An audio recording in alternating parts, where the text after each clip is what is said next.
Assalamu alaikum, hello, bonjour, buenos dias. J'espère que vous allez bien, j'espère que vous passez une très belle journée, une très belle soirée.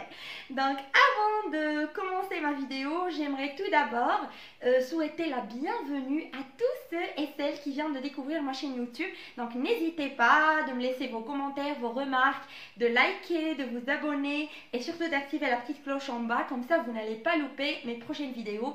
Ceux qui me suivent déjà, vous êtes les meilleurs, merci pour toutes vos remarques. Vous me faites énormément plaisir, surtout quand je sais que j'ai aidé quelqu'un, ça me fait déjà plaisir. C'est le but même de ma chaîne YouTube. Donc voilà, on va commencer pour ne pas tarder à répondre à vos questions. Donc dans cette vidéo, je vais répondre à toutes vos questions. Donc on commence par la première question, donc ça concerne la procédure Paris-Saclay. Bonjour, je veux savoir s'il vous plaît la date d'ouverture d'inscription du M2 sur Paris-Saclay et merci, et aussi pour les M1 et les prérequis. Donc là c'est une question un peu vague mais je vais quand même vous répondre. Donc vous devez savoir que via la plateforme d'inscription au Master Paris-Saclay, vous pouvez remplir votre candidature, mais vous devez faire attention à la date limite de validation de votre candidature. Parce que si jamais vous dépassez cette date limite de validation de votre candidature, donc votre dossier ne sera pas reçu par l'université et du coup, il ne sera même pas traité. Du coup, vous devez, dès que vous remplissez votre candidature, vous devez faire attention à la date limite de validation. Et pour savoir le calendrier des inscriptions, d'ouverture des inscriptions en Master Paris-Saclay selon chaque master, donc vous devez, vous devez accéder au lien que je vais vous laisser dans le descriptif, dans lequel il y a vraiment toutes les dates d'ouverture de tous les masters Paris-Saclay. Chaque master avec sa date d'ouverture. Donc ça sera intéressant pour vous. N'hésitez pas d'y accéder via le lien que je vous laisserai dans le descriptif. Et pour les prérequis, donc ça c'est une question vraiment très vague puisque chaque formation a ses prérequis. Mais du coup je vous invite d'accéder au site de l'Université Paris-Saclay et de chercher toutes les formations qui vous intéressent. Et dans chaque formation, il y a le descriptif. Vous allez trouver les prérequis de chaque formation. Normalement, ça dépend, donc, ça dépend de chaque formation. Chaque formation a ses prérequis nécessaires. Donc, voilà. On passe à la deuxième question. Donc, la deuxième question, c'est possible de candidater au niveau de L1, L2 et L3 à l'Université Paris-Saclay. Donc oui, c'est possible, mais vous devez passer par la procédure Campus France. Parce que vous devez savoir, donc j'ai reçu cette question pas mal de fois, vraiment pas mal de fois, concernant la procédure d'inscription L1, L2, L3. Donc vous devez savoir que vous ne pouvez pas vous inscrire en licence. Donc via la plateforme que je vous ai expliquée dans ma dernière vidéo. Donc vous devez vous inscrire au L1, L2, L3 en suivant la procédure Campus France, c'est-à-dire en choisissant vos formations Paris-Saclay dans les établissements Paris-Saclay via le panier de formation Campus France. Parce que l'Université Paris-Saclay, elle est connectée à Campus France lorsqu'il s'agit des niveaux L1, L2, L3. Mais Master Paris-Saclay, vous n'êtes pas obligé de passer par la procédure Campus France quand il s'agit d'un Master Paris-Saclay. On passe à la troisième question. Donc la troisième question, bonjour s'il vous plaît, comment faire le curriculum UE? Donc voilà, comme vous savez, il y a certaines formations Paris-Saclay, des Masters Paris-Saclay qui demandent dans les justificatifs obligatoires, ils demandent un curriculum UE. Et ce qu'on appelle aussi un descriptif des UE, c'est-à-dire des unités d'enseignement que vous avez suivies lors de vos dernières années. Donc, ils veulent un descriptif de tous les modules, ce qu'on appelle modules, parce qu'on ne parle pas de UE au Maroc ou en Algérie, je ne sais pas, mais on ne parle pas du E, mais on parle plutôt de modules. Donc, vous devez établir un descriptif de tous les modules nécessaires avec les horaires, avec les coefficients de chaque module, avec aussi un descriptif de compétences de chaque module. Là, je vous ai montré tout. Je vous ai montré même un modèle de curriculum UE que vous pouvez remplir selon les modules que vous avez suivis. Donc, je vous ai laissé un modèle qui est très intéressant et très pertinent que vous pouvez télécharger donc, dans le descriptif de ma dernière vidéo. Donc, je vais vous laisser le lien vers ma dernière vidéo dans laquelle j'ai laissé un modèle de curriculum UE que vous pouvez télécharger et c'est téléchargeable en format Word, c'est-à-dire que vous pouvez même le modifier et le remplir pour l'utiliser dans votre candidature. Donc, je vous laisse le lien en bas. On passe à la question numéro 4. Donc, la question numéro 4, quels sont les critères obligatoires à avoir pour les universités? Donc là, c'est encore une question qui est très vague. Donc là, attention, quand vous voulez poser une question, essayez d'être le pertinent, essayez de cibler les choses, de bien cibler les choses. Parce que vous devez vraiment faire ça. Donc, essayez d'être vraiment pertinent, ciblé, comme ça vous aurez la réponse que vous voulez. Et ça va être intéressant même dans votre vie étudiante en général. Donc, essayez d'être vraiment précis dans vos questions, dans tout ce que vous voulez, dans vos réponses, même dans les entretiens, etc. Ciblez, ciblez, ciblez. Donc là, c'est une question très générale. Donc, les critères obligatoires, c'est-à-dire les prérequis. Donc, généralement, chaque formation a ses critères, chaque université a sa politique d'acceptation, etc. C'est-à-dire, vous devez généralement voir la formation et voir dans le site de l'université les critères qu'ils demandent. Généralement, les critères qui sont communs entre toutes les formations, c'est le critère de langue. Donc, vous devez avoir un test de langue et vous devez aussi avoir le niveau prérequis. C'est-à-dire, si vous postulez en M1, vous devez déjà être en L3 ou vous devez déjà avoir une licence. Si vous voulez postuler pour M2, vous devez déjà avoir donc votre niveau de test de langue C1 généralement ou C2 même et vous devez avoir le niveau M1. Voilà, c'est ça. Et il y a d'autres critères qui varient selon la formation et selon même l'université. Donc là, on passe à la question numéro 5. Donc, bonsoir, je veux postuler pour le deuxième année de licence biologie. Voilà, mais ça passe pas via la plateforme Inception Paris-Saclay. Oui, ça passe pas tout simplement parce que vous ne pouvez pas postuler via la plateforme Inception Paris-Saclay au niveau L1, L2, L3 parce que c'est une plateforme réservée aux étudiants qui veulent postuler en master Paris-Saclay. Si vous voulez postuler en licence, vous devez passer par Campus France parce que les établissements Paris-Saclay, notamment l'Université de Versailles-Saint-Quentin, donc elle propose différentes formations L1, L2, L3 donc via Campus France que vous pouvez postuler via le panier de formation Campus France. Voilà, donc là on passe à la question numéro 6. Donc voilà, à quand les réponses des universités? Donc voilà, c'est une bonne question pour les réponses des universités. Donc généralement, la date limite des réponses concernant la procédure DAP, généralement c'est la fin avril. Ça c'est la date limite. Donc déjà ça commence, puisque j'ai reçu pas mal de questions concernant le fait de quoi faire après avoir eu une acceptation. C'est-à-dire que certains étudiants ont déjà commencé à recevoir des réponses. Pour tout ce qui est hors date, donc la date limite de réponse, c'est généralement la fin mai. Et généralement pour les masters, ils commencent déjà à répondre dès le début d'avril. Parce que c'était mon cas, donc l'Université de Valenciennes, elle commence par exemple à répondre dès le 1er avril. Voilà. On passe à la question suivante.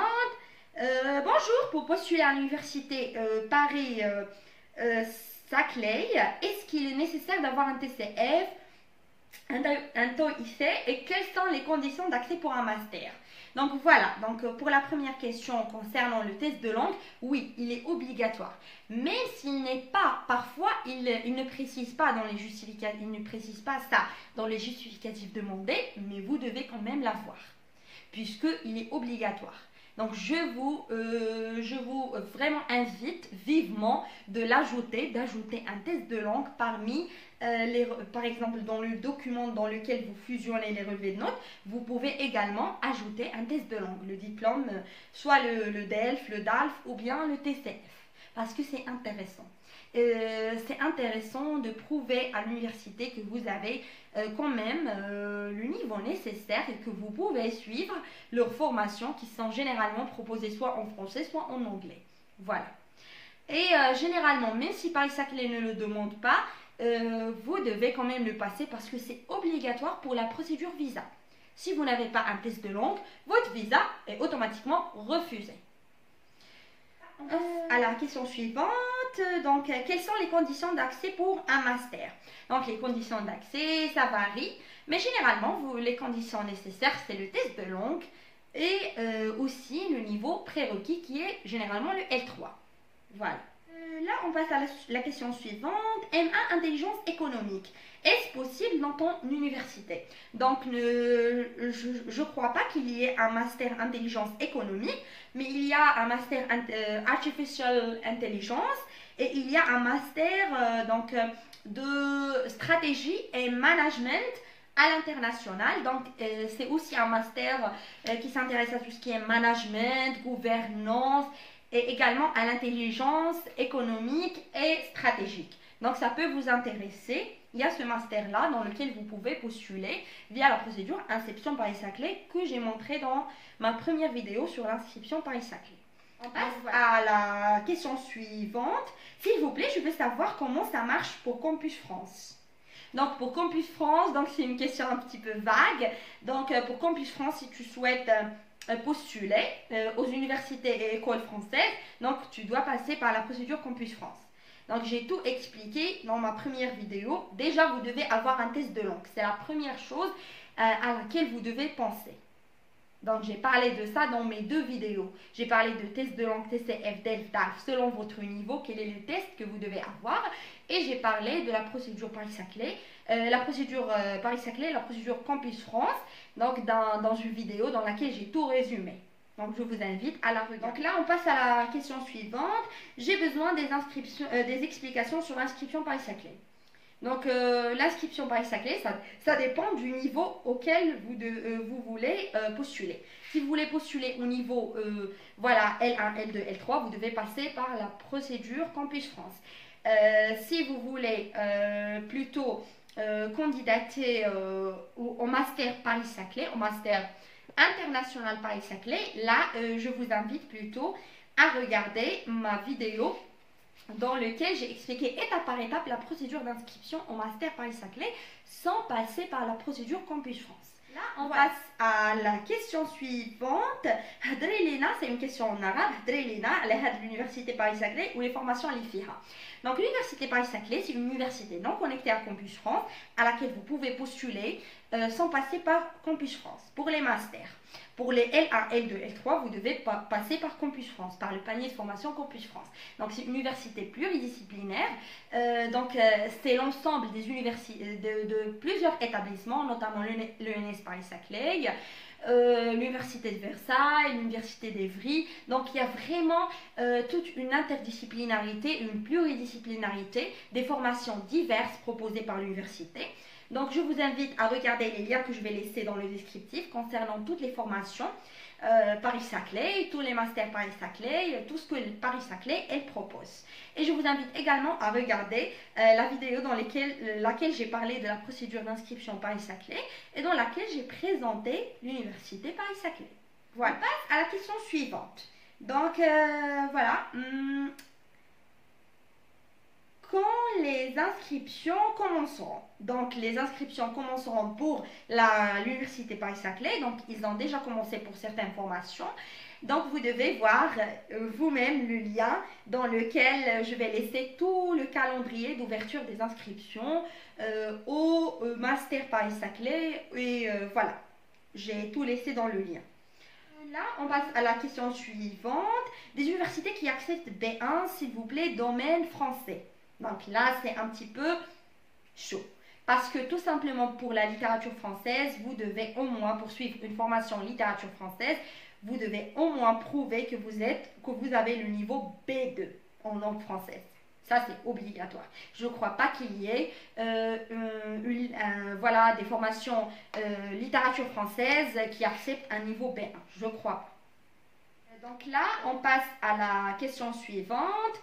Donc, je ne trouve pas ma formation sciences du langage, langue française sur le site Paris-Saclay. Peux-tu me dire comment faire ou bien proposez-moi d'autres universités non connectées? Donc, je ne crois pas qu'il y ait d'autres universités non connectées qui proposent des formations en sciences du langage, c'est-à-dire tout ce qui est linguistique, phonétique, tout ce qui est sciences du langage. Donc, je ne crois pas qu'il y ait d'autres universités qui proposent ça et qui sont non connectées. L'université Paris-Saclay, elle ne propose pas des formations en sciences du langage. Elle propose des formations plutôt ancrées dans la littérature française, dans la civilisation française et également dans tout ce qui est voilà, dans tout ce qui est écriture, création littéraire, civilisation étrangère, il y a différentes formations que vous pouvez trouver. Je vous laisse un lien en bas concernant les formations en littérature française dans lesquelles vous pouvez postuler. Là, on passe à la question suivante. Donc, les universités les moins sélectives domaine économie en L3, s'il te plaît. Donc là, je ne peux pas vraiment vous répondre parce que mais je vais vous donner un conseil. Essayez de postuler, lorsqu'il s'agit de la procédure Campus France, essayez de postuler à des universités qui se trouvent dans des petites villes, comme Clermont-Ferrand, Valenciennes. Donc vraiment, ils sont un petit peu moins sélectifs par rapport à d'autres, voilà, par rapport à Paris par exemple, voilà. Donc essayez de postuler à de petites villes. Là, on passe à la question suivante. Les universités qui acceptent B1, L2 sciences pour ingénieur automatique, cursus 11-12. Donc là, je peux pas vous répondre. Ça dépend de chaque université. Mais je vous invite de postuler à de petites villes. Comme je viens de dire, Valenciennes, Le Havre, Clermont-Ferrand, Poitiers, Lille, voilà. Essayez d'aller plus vers les petites villes. La question suivante. Bonsoir, actuellement titulaire d'un baccalauréat unique et je suis en L1 biologie. C'est possible de postuler en L2, c'est ça. Donc oui, bien sûr vous pouvez. Vous avez le niveau prérequis, pourquoi pas. On passe à la question suivante. Comment se préparer pour un entretien si possible? Les questions que je devrais m'attendre. Donc pour bien préparer votre entretien, je vous invite à regarder ma deuxième vidéo dans laquelle j'ai parlé j'ai présenté mes petits secrets, mes petites astuces pour réussir l'entretien Campus France.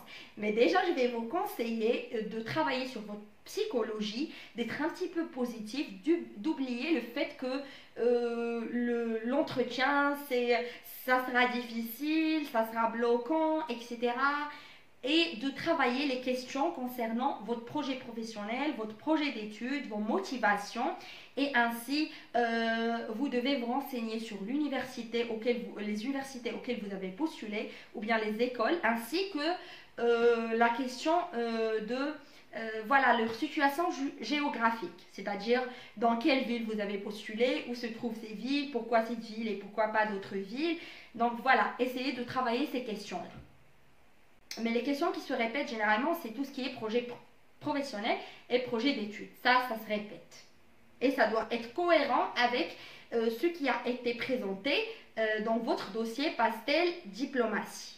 Donc voilà. On passe à la question suivante. Donc la procédure après l'acceptation, s'il vous plaît. Donc là, elle parle de la procédure que faire après l'acceptation Campus France. Donc après l'acceptation, je vais faire toute une vidéo pour expliquer ça parce que ça m'a été beaucoup demandé. Donc je vais expliquer la procédure étape par étape dans ma prochaine vidéo, Inch'Allah. L'université Paris-Saclay est-elle sélective? Bien sûr, elle est sélective parce qu'elle propose des formations qui sont très intéressantes et dans divers domaines. Voilà, dans divers domaines, oui. Mais ça n'empêche que vous pouvez postuler, même si vous avez des notes moyennes, etc. Suivante. S'il vous plaît, tu peux me proposer quelques universités domaine informatique? Oui, donc vous avez l'université Paris-Saclay, vous avez l'université de Valenciennes, vous avez pas mal d'universités qui proposent l'informatique. L'informatique, c'est quelque chose, voilà, qui est des formations qui sont très proposées par les universités françaises. Donc, mais déjà, commencer par Paris-Saclay. S'il vous plaît, tu peux me proposer voilà les universités les moins sélectives. Domaine sciences du langage français. Donc, pour moi, sélective, donc déjà, sciences du langage, c'est un domaine qui est un petit peu complexe dans la littérature et dans tout ce qui concerne les études françaises. Mais il y a déjà l'université Aix-Marseille, il y a l'université, donc il y a diverses universités qui proposent sciences du langage, formation sciences du langage. Voilà. La question suivante, s'il vous plaît, faites-nous un exemplaire de lettre de motivation Paris-Saclay, parce que c'est différent de Campus France. Non, c'est pas différent. Lettre de motivation, déjà, Campus France, elle ne demande pas lettre de motivation, elle demande que des motivations que vous devez exposer dans votre panier, avec votre panier de formation. La lettre de motivation, je vous ai déjà montré un modèle. Je t'invite à regarder ma deuxième vidéo dans laquelle j'ai montré un modèle téléchargeable, format Word, que vous pouvez utiliser pour votre candidature. Donc, vous pouvez le télécharger via le descriptif de cette vidéo-là. Je vous laisse le lien de cette vidéo dans le descriptif en bas. On passe à la question suivante. Donc, voilà. S'il vous plaît, j'ai une question. Il m'a été demandé de renseigner de référents pour mon dossier de candidature. Est-ce qu'il y a un moyen pour contourner cette étape? Non, il n'y a pas un moyen. Vous devez savoir que via la plateforme Inception Paris-Saclay, quand vous voulez candidater au Master Paris-Saclay, il vous est demandé de remplir les coordonnées de 2 référents. Et ces référents-là, ils doivent obligatoirement être des enseignants ou des professeurs qui vous ont déjà enseigné dans vos formations préalables. Et ils vont recevoir par la suite des formulaires qu'ils doivent remplir pour vous recommander. Et c'est une étape qui est obligatoire. Si vous ne remplissez pas cette étape, vous ne pouvez absolument pas valider votre dossier et valider votre candidature. C'est une étape qui est primordiale. Et j'ai reçu pas mal de questions par rapport aux référents. Et les référents, ils doivent obligatoirement, être des enseignants et des professeurs qui vous ont déjà enseigné auparavant. Voilà, on passe à la question suivante.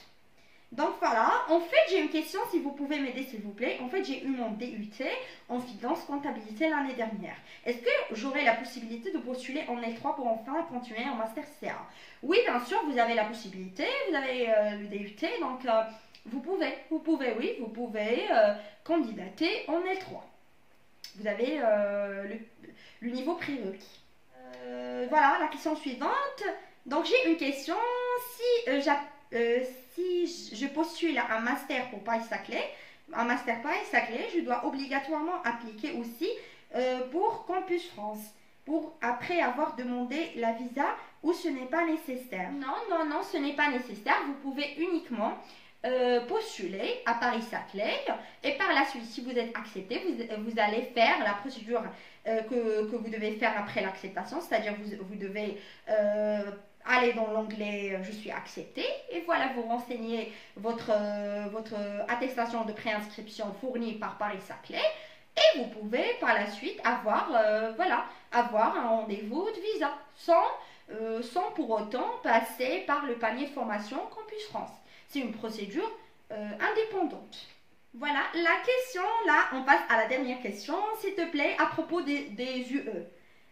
Sachant que je suis en 2e année master et je veux postuler en M1.